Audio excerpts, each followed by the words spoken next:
بسم اللہ الرحمن الرحیم۔ خطبات امیر المومنین امام علی علیہ السلام۔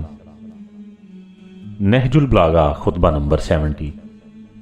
اس خطبے میں امیر المومنین امام علی علیہ السلام نے لوگوں کو پیغمبر اکرم صلی اللہ علیہ وآلہ وسلم پر درود بھیجنے کا طریقہ بتایا۔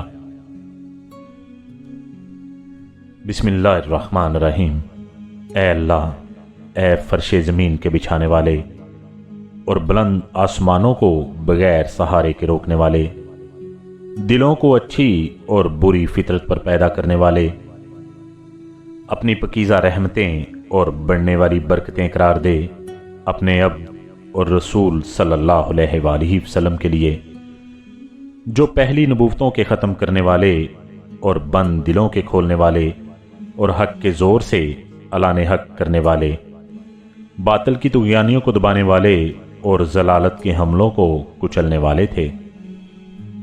جیسا ان پر ذمہ داری کا بوجھ عائد کیا گیا تھا، اس کو انہوں نے اٹھایا اور تیری خوشنودیوں کی طرف بڑھنے کے لیے مضبوطی سے جم کر کھڑے ہو گئے، نہ آگے بڑھنے سے منہ موڑا، نہ ارادے میں کمزوری کو راہ دی۔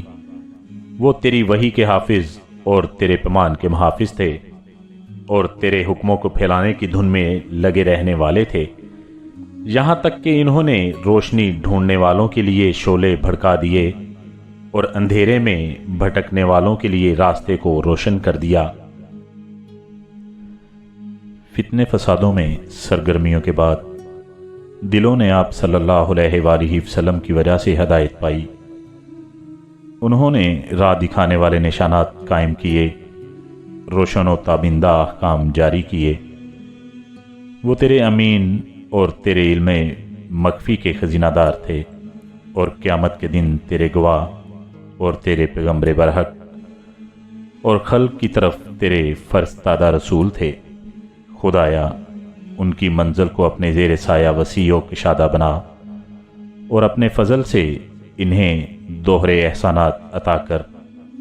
خدا بندہ، تمام بنیاد قائم کرنے والوں کی عمارت پر ان کی بنا کردہ عمارت کو فوقیت عطا کر اور انہیں باعزت مرتبے سے سرفراز کر، اور ان کے نور کو پورا پورا فروغ دے اور انہیں رسالت کے صلح میں شہادت کی قبولیت و پذیرائی اور قول و سخن کی پسندگی عطا کر، جبکہ آپ صلی اللہ علیہ وآلہ وسلم کی باتیں سراپے عدل اور فیصلے حق و باطل کو چھانٹنے والے ہیں۔